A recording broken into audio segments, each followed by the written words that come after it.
Welcome back or welcome to the channel. Today a beautiful story, The Mortal Immortal by Mary Shelley. July 16th, 1833.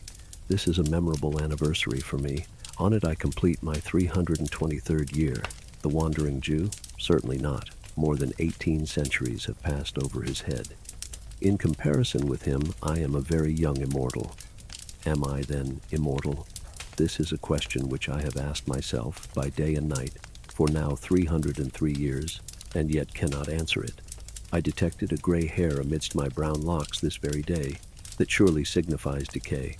Yet it may have remained concealed there for 300 years, for some persons have become entirely white-headed before 20 years of age.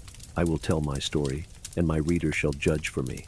I will tell my story, and so contrive to pass some few hours of a long eternity, become so wearisome to me, forever. Can it be? To live forever. I have heard of enchantments, in which the victims were plunged into a deep sleep, to wake, after 100 years, as fresh as ever. I have heard of the 7 sleepers. Thus to be immortal would not be so burthensome, but, oh, the weight of never-ending time, the tedious passage of the still succeeding hours. How happy was the fabled Nurjahad! But to my task. All the world has heard of Cornelius Agrippa. His memory is as immortal as his arts have made me. All the world has also heard of his scholar, who, unawares, raised the foul fiend during his master's absence, and was destroyed by him. The report, true or false, of this accident was attended with many inconveniences to the renowned philosopher. All his scholars at once deserted him. His servants disappeared. He had no one near him to put coals on his ever-burning fires while he slept, or to attend to the changeful colors of his medicines while he studied. Experiment after experiment failed, because one pair of hands was insufficient to complete them. The dark spirits laughed at him for not being able to retain a single mortal in his service. I was then very young, very poor, and very much in love. I had been for about a year the pupil of Cornelius, though I was absent when this accident took place. On my return, my friends implored me not to return to the alchemist's abode. I trembled as I listened to the dire tale they told. I required no second warning, and when Cornelius came and offered me a purse of gold if I would remain under his roof, I felt as if Satan himself tempted me. My teeth chattered, my hair stood on end. I ran off as fast as my trembling knees would permit.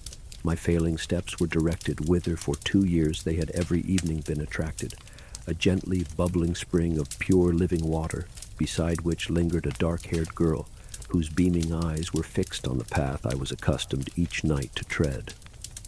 I cannot remember the hour when I did not love Bertha. We had been neighbors and playmates from infancy. Her parents, like mine, were of humble life, yet respectable. Our attachment had been a source of pleasure to them. In an evil hour, a malignant fever carried off both her father and mother, and Bertha became an orphan. She would have found a home beneath my paternal roof, but, unfortunately, the old lady of the near castle, rich, childless, and solitary, declared her intention to adopt her. Henceforth, Bertha was clad in silk, inhabited a marble palace, and was looked on as being highly favored by fortune. But in her new situation among her new associates, Bertha remained true to the friend of her humbler days. She often visited the cottage of my father, and when forbidden to go thither, she would stray towards the neighboring wood and meet me beside its shady fountain. She often declared that she owed no duty to her new protectress equal in sanctity to that which bound us, yet still I was too poor to marry, and she grew weary of being tormented on my account. She had a haughty but an impatient spirit, and grew angry at the obstacle that prevented our union. We met now after an absence, and she had been sorely beset while I was away. She complained bitterly, and almost reproached me for being poor. I replied hastily, "I am honest if I am poor. Were I not, I might soon become rich." This exclamation produced 1,000 questions. I feared to shock her by owning the truth, but she drew it from me. And then, casting a look of disdain on me, she said, "You pretend to love, and you fear to face the devil for my sake." I protested that I had only dreaded to offend her, while she dwelt on the magnitude of the reward that I should receive.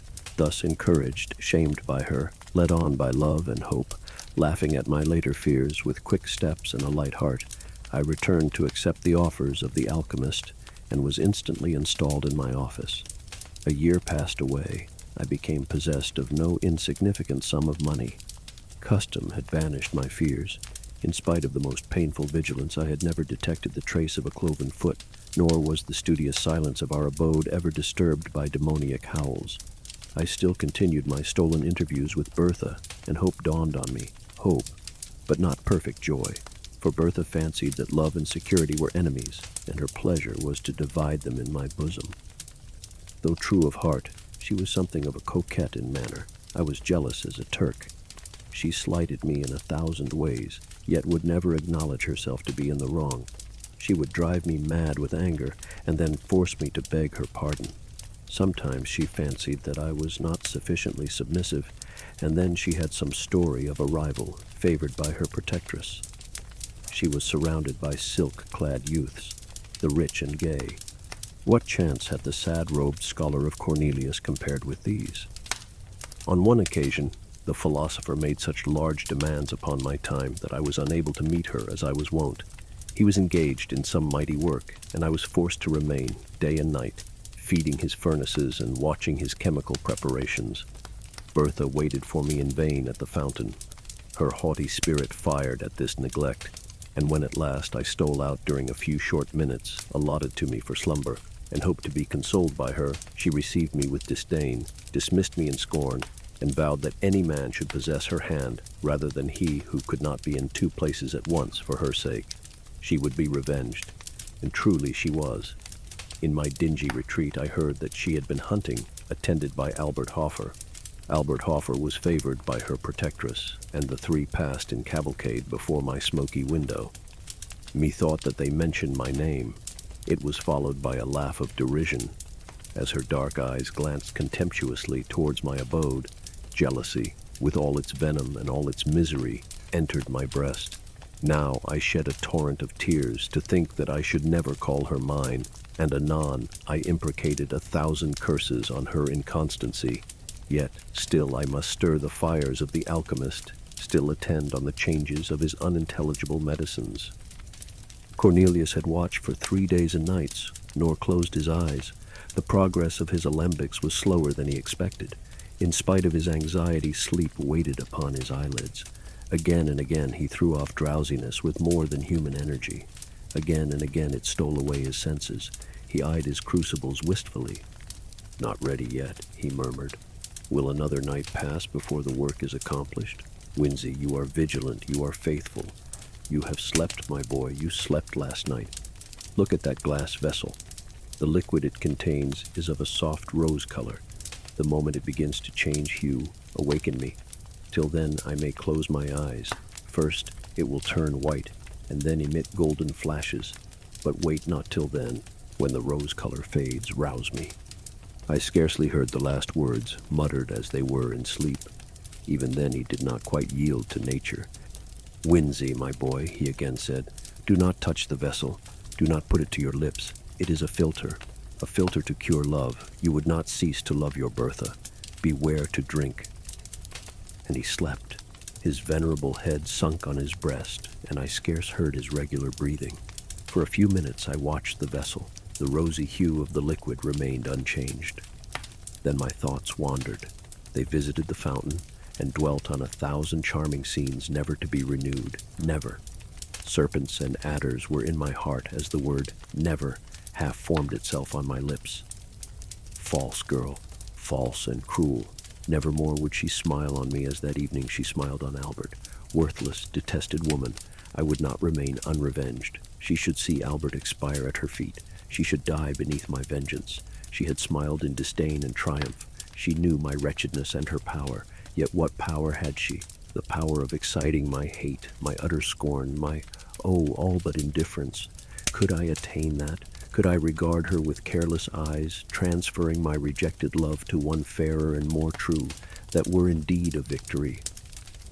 A bright flash darted before my eyes.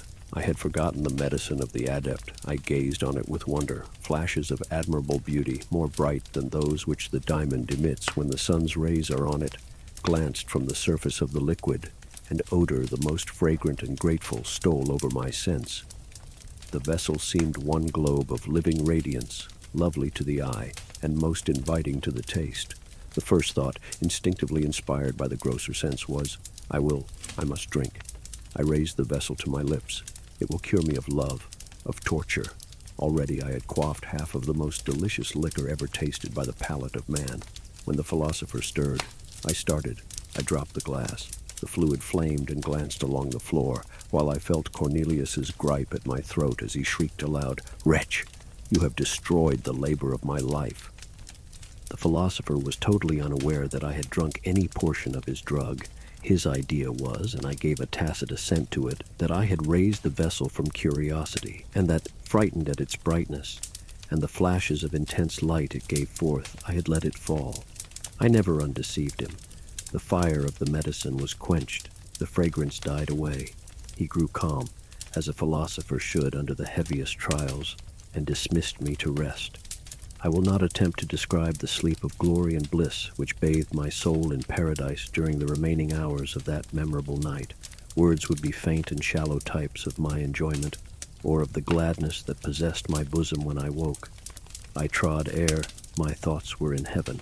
Earth appeared heaven, and my inheritance upon it was to be one trance of delight. This it is to be cured of love, I thought. I will see Bertha this day, and she will find her lover cold and regardless, too happy to be disdainful, yet how utterly indifferent to her. The hours danced away. The philosopher, secure that he had once succeeded, and believing that he might again, began to concoct the same medicine once more. He was shut up with his books and drugs, and I had a holiday. I dressed myself with care. I looked in an old but polished shield which served me for a mirror. Methoughts my good looks had wonderfully improved. I hurried beyond the precincts of the town, joy in my soul, the beauty of heaven and earth around me. I turned my steps toward the castle. I could look on its lofty turrets with lightness of heart, for I was cured of love. My Bertha saw me afar off as I came up the avenue. I know not what sudden impulse animated her bosom, but at the sight she sprung with a light fawn-like bound down the marble steps and was hastening towards me. But I had been perceived by another person. The old high-born hag who called herself her protectress and was her tyrant had seen me also. She hobbled panting up the terrace. A page, as ugly as herself, held up her train and fanned her as she hurried along, and stopped my fair girl with a, "How now, my bold mistress? Whither so fast? Back to your cage. Hawks are abroad." Bertha clasped her hands. Her eyes were still bent on my approaching figure. I saw the contest, how I abhorred the old crone who checked the kind impulses of my Bertha's softening heart. Hitherto, respect for her rank had caused me to avoid the lady of the castle. Now I disdained such trivial considerations. I was cured of love and lifted above all human fears. I hastened forwards and soon reached the terrace. How lovely Bertha looked, her eyes flashing fire, her cheeks glowing with impatience and anger. She was 1,000 times more graceful and charming than ever. I no longer loved, oh no, I adored, worshipped, idolized her. She had that morning been persecuted, with more than usual vehemence, to consent to an immediate marriage with my rival. She was reproached with the encouragement that she had shown him. She was threatened with being turned out of doors with disgrace and shame. Her proud spirit rose in arms at the threat. But when she remembered the scorn that she had heaped upon me, and how, perhaps, she had thus lost one whom she now regarded as her only friend, she wept with remorse and rage. At that moment I appeared. "Oh, Winzy," she exclaimed, "take me to your mother's cot. Swiftly let me leave the detested luxuries and wretchedness of this noble dwelling. Take me to poverty and happiness." I clasped her in my arms with transport. The old dame was speechless with fury and broke forth into invective only when we were far on the road to my natal cottage. My mother received the fair fugitive, escaped from a gilt cage to nature and liberty, with tenderness and joy. My father, who loved her, welcomed her heartily. It was a day of rejoicing which did not need the addition of the celestial potion of the alchemist to steep me in delight. Soon after this eventful day, I became the husband of Bertha. I ceased to be the scholar of Cornelius, but I continued his friend. I always felt grateful to him for having, unaware, procured me that delicious draught of a divine elixir, which instead of curing me of love, sad cure, solitary and joyless remedy for evils which seem blessings to the memory, had inspired me with courage and resolution, thus winning for me an inestimable treasure in my Bertha. I often called to mind that period of trance-like inebriation with wonder. The drink of Cornelius had not fulfilled the task for which he affirmed that it had been prepared, but its effects were more potent and blissful than words can express. They had faded by degrees, yet they lingered long, and painted life in hues of splendor. Bertha often wondered at my lightness of heart and unaccustomed gaiety, for before I had been rather serious or even sad in my disposition. She loved me the better for my cheerful temper, and our days were winged by joy. 5 years afterwards, I was suddenly summoned to the bedside of the dying Cornelius. He had sent for me in haste, conjuring my instant presence. I found him stretched on his pallet, enfeebled even to death. All of life that yet remained animated his piercing eyes, and they were fixed on a glass vessel full of roseate liquid. "Behold," he said in a broken and inward voice, "the vanity of human wishes. A second time my hopes are about to be crowned. A second time they are destroyed. Look at that liquor. You may remember 5 years ago I had prepared the same with the same success. Then, as now, my thirsting lips expected to taste the immortal elixir. You dashed it from me, and at present it is too late." He spoke with difficulty and fell back on his pillow. I could not help saying, "How, revered master, can a cure for love restore you to life?" A faint smile gleamed across his face as I listened earnestly to his scarcely intelligible answer. "A cure for love and for all things, the elixir of immortality. Ah, if now I might drink, I should live forever." As he spoke, a golden flash gleamed from the fluid. A well-remembered fragrance stole over the air. He raised himself, all weak as he was. Strength seemed miraculously to re-enter his frame. He stretched forth his hand. A loud explosion startled me. A ray of fire shot up from the elixir, and the glass vessel which contained it was shivered to atoms. I turned my eyes towards the philosopher. He had fallen back. His eyes were glassy, his features rigid. He was dead. But I lived and was to live forever. So said the unfortunate alchemist, and for a few days I believed his words. I remembered the glorious intoxication that had followed my stolen draught. I reflected on the change I had felt in my frame, in my soul, the bounding elasticity of the one, the buoyant lightness of the other. I surveyed myself in a mirror and could perceive no change in my features during the space of the 5 years which had elapsed. I remembered the radiant hues and grateful scent of that delicious beverage, worthy the gift it was capable of bestowing. I was, then, immortal. A few days after, I laughed at my credulity. The old proverb that a prophet is least regarded in his own country was true with respect to me and my defunct master. I loved him as a man. I respected him as a sage. But I derided the notion that he could command the powers of darkness, and laughed at the superstitious fears with which he was regarded by the vulgar. He was a wise philosopher, but had no acquaintance with any spirits but those clad in flesh and blood. His science was simply human, and human science, I soon persuaded myself, could never conquer nature's laws so far as to imprison the soul forever within its carnal habitation. Cornelius had brewed a soul-refreshing drink, more inebriating than wine, sweeter and more fragrant than any fruit. It possessed probably strong medicinal powers, imparting gladness to the heart and vigor to the limbs, but its effects would wear out. Already they were diminished in my frame. I was a lucky fellow to have quaffed health and joyous spirits, and perhaps a long life, at my master's hands. But my good fortune ended there. Longevity was far different from immortality. I continued to entertain this belief for many years. Sometimes a thought stole across me. Was the alchemist indeed deceived? But my habitual credence was that I should meet the fate of all the children of Adam at my appointed time, a little late, but still at a natural age. Yet it was certain that I retained a wonderfully youthful look. I was laughed at for my vanity in consulting the mirror so often, but I consulted it in vain. My brow was untrenched, my cheeks, my eyes, my whole person continued as untarnished as in my 20th year. I was troubled. I looked at the faded beauty of Bertha. I seemed more like her son. By degrees, our neighbors began to make similar observations, and I found at last that I went by the name of the scholar Bewitched. Bertha herself grew uneasy. She became jealous and peevish, and at length she began to question me. We had no children. We were all in all to each other, and though, as she grew older, her vivacious spirit became a little allied to ill temper, and her beauty sadly diminished, I cherished her in my heart as the mistress I idolized, the wife I had sought and won with such perfect love. At last our situation became intolerable. Bertha was 50, I 20 years of age. I had in very shame in some measure adopted the habits of advanced age. I no longer mingled in the dance among the young and gay, but my heart bounded along with them while I restrained my feet, and a sorry figure I cut among the nesters of our village. But before the time I mention, things were altered. We were universally shunned. We were, at least I was, reported to have kept up an iniquitous acquaintance with some of my former master's supposed friends.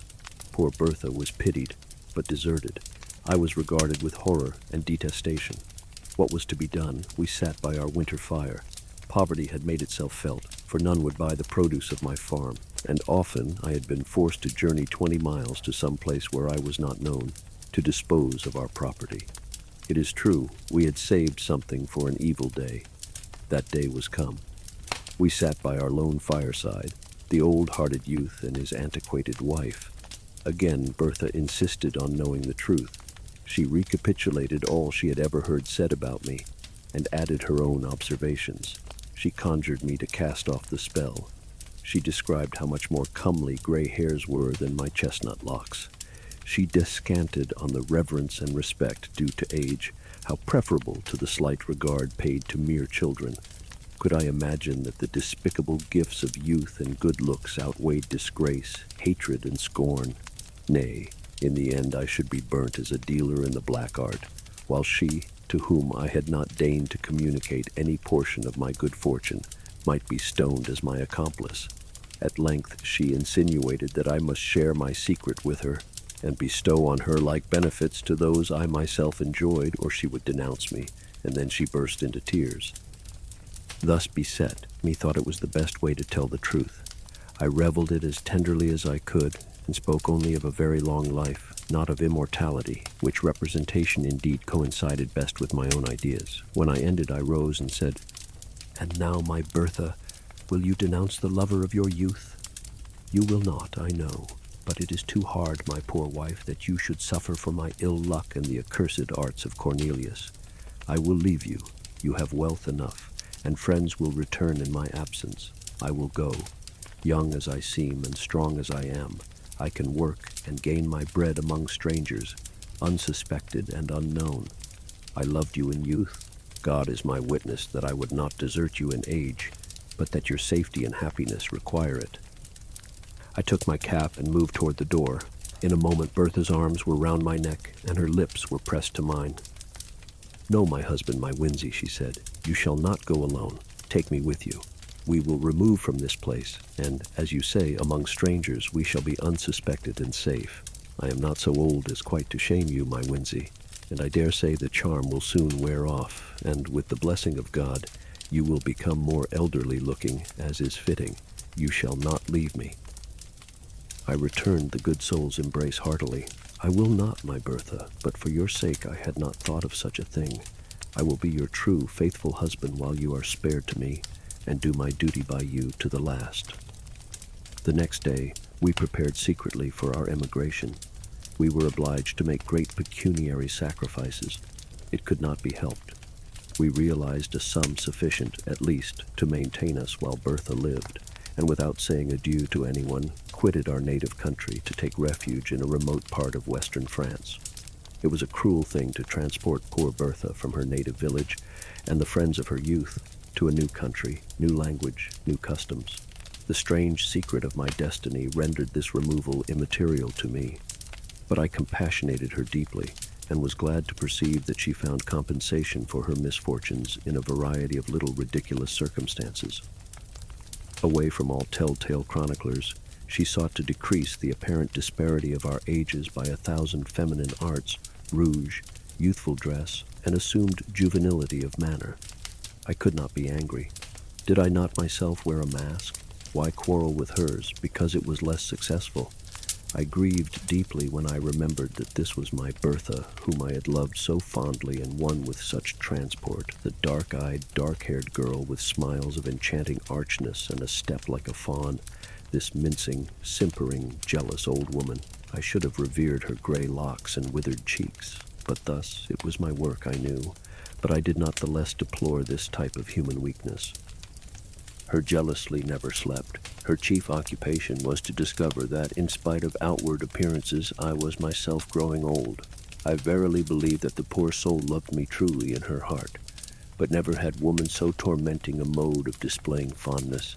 She would discern wrinkles in my face and decrepitude in my walk, while I bounded along in youthful vigor, the youngest looking of 20 youths. I never dared address another woman. On one occasion, fancying that the belle of the village regarded me with favoring eyes, she brought me a gray wig. Her constant discourse among her acquaintances was that though I looked so young, there was ruin at work within my frame, and she affirmed that the worst symptom about me was my apparent health. My youth was a disease, she said, and I ought at all times to prepare, if not for a sudden and awful death, at least to awake some morning white-headed and bowed down with all the marks of advanced years. I let her talk. I often joined in her conjectures. Her warnings chimed in with my never-ceasing speculations concerning my state, and I took an earnest, though painful, interest in listening to all that her quick wit and excited imagination could say on the subject. Why dwell on these minute circumstances? We lived on for many long years. Bertha became bedrid and paralytic. I nursed her as a mother might a child. She grew peevish and still harped upon one string of how long I should survive her. It has ever been a source of consolation to me that I performed my duty scrupulously towards her. She had been mine in youth, she was mine in age, and at last, when I heaped the sod over her corpse, I wept to feel that I had lost all that really bound me to humanity. Since then, how many have been my cares and woes, how few and empty my enjoyments. I pause here in my history. I will pursue it no further. A sailor without rudder or compass, tossed on a stormy sea. A traveler lost on a widespread heath, without landmark or stone to guide him. Such I have been, more lost, more hopeless than either. A nearing ship, a gleam from some far cot may save them, but I have no beacon except the hope of death. Death, mysterious, ill-visaged friend of weak humanity, why alone of all mortals have you cast me from your sheltering fold? Oh, for the peace of the grave, the deep silence of the iron-bound tomb. That thought would cease to work in my brain, and my heart beat no more with emotions varied only by new forms of sadness. Am I immortal? I return to my first question. In the first place, is it not more probably that the beverage of the alchemist was fraught rather with longevity than eternal life? Such is my hope. And then be it remembered that I only drank half of the potion prepared by him.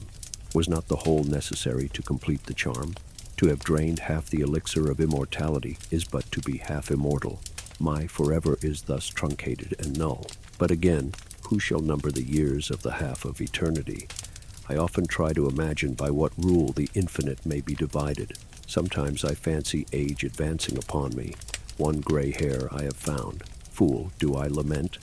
Yes, the fear of age and death often creeps coldly into my heart, and the more I live, the more I dread death, even while I abhor life. Such an enigma is man, born to perish, when he wars as I do, against the established laws of his nature. But for this anomaly of feeling, surely I might die. The medicine of the alchemist would not be proof against fire, sword, and the strangling waters. I have gazed upon the blue depths of many a placid lake, and the tumultuous rushing of many a mighty river, and have said, peace inhabits those waters, yet I have turned my steps away to live yet another day. I have asked myself whether suicide would be a crime in one to whom thus only the portals of the other world could be opened. I have done all, except presenting myself as a soldier or duelist, an objection of destruction to not my fellow mortals, and therefore I have shrunk away. They are not my fellows. The inextinguishable power of life in my frame and their ephemeral existence places us wide as the poles asunder. I could not raise a hand against the meanest or the most powerful among them. Thus have I lived on for many a year, alone and weary of myself, desirous of death yet never dying, a mortal immortal. Neither ambition nor avarice can enter my mind, and the ardent love that gnaws at my heart, never to be returned, never to find an equal on which to expend itself, lives there only to torment me. This very day I conceived a design by which I may end all, without self-slaughter, without making another man a Cain, an expedition which mortal frame can never survive, even endued with the youth and strength that inhabits mine. Thus I shall put my immortality to the test, and rest forever, or return, the wonder and benefactor of the human species. Before I go, a miserable vanity has caused me to pen these pages. I would not die, and leave no name behind. 3 centuries have passed since I quaffed the fatal beverage. Another year shall not elapse before, encountering gigantic dangers, warring with the powers of frost in their home, beset by famine, toil, and tempest, I yield this body, too tenacious a cage for a soul which thirsts for freedom, to the destructive elements of air and water, or if I survive, my name shall be recorded as one of the most famous among the sons of men, and my task achieved, I shall adopt more resolute means, and by scattering and annihilating the atoms that compose my frame, set at liberty the life imprisoned within, and so cruelly prevented from soaring from this dim earth to a sphere more congenial to its immortal essence. And with that we reach the end of this story. I hope to see you again next time. Bye-bye.